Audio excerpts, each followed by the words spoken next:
Selamat sejahtera Puan Hasmirati.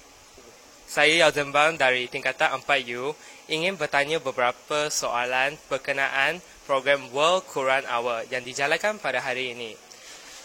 Apakah pendapat cikgu tentang majlis yang dianjur pada hari ini? Saya merasakan, terima kasih Yau.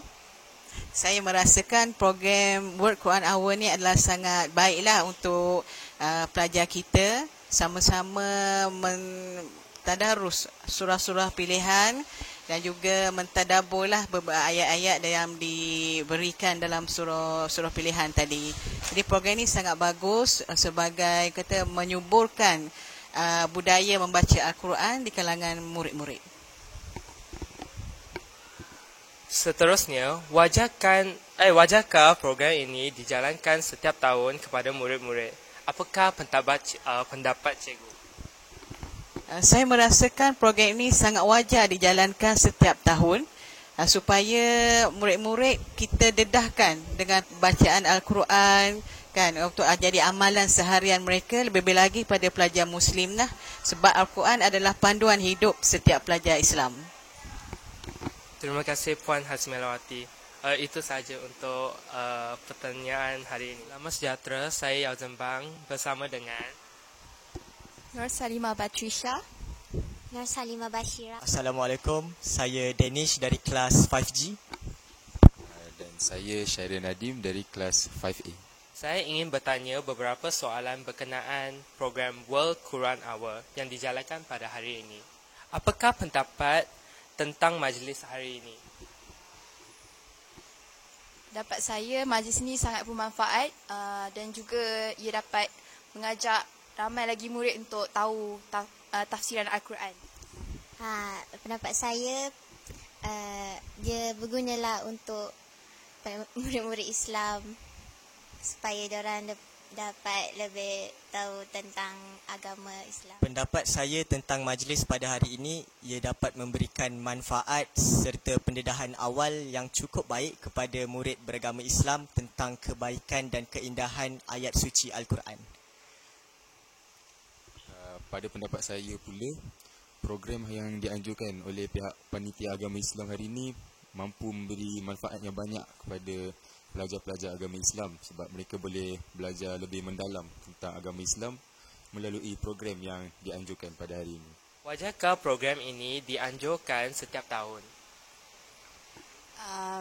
Program ini perlulah dianjurkan setiap tahun kerana supaya lebih mengajak murid-murid Islam untuk membaca Al-Quran lah.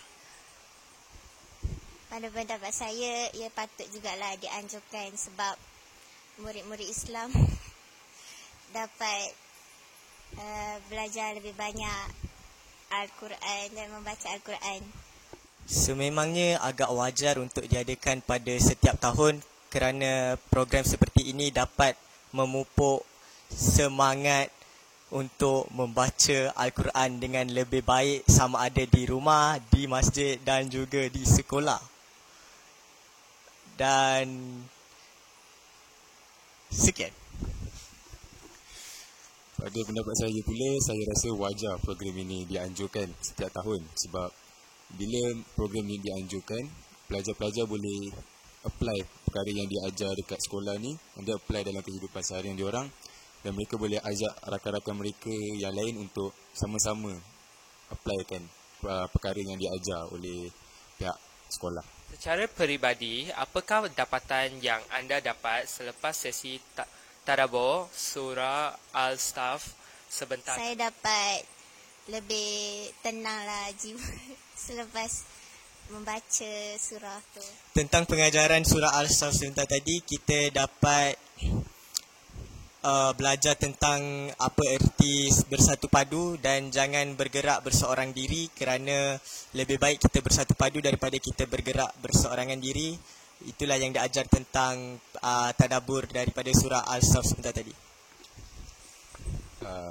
Bagi saya pula, perkara yang saya belajar dari surah Al-Staf tadi adalah kita sebagai umat Islam kena sentiasa bersatu teguh supaya kita boleh mengajak orang-orang lain, orang agama Islam yang lain untuk buat kebaikan dengan kita. Contohnya macam dalam ayat 4 yang Ustazah ada explain tadi, di mana kita kena sentiasa bergerak bersama, berkumpulan dan mengajaklah orang-orang lain untuk bersama dengan kita melakukan kebaikan dan sama-sama boleh mendapat pahala.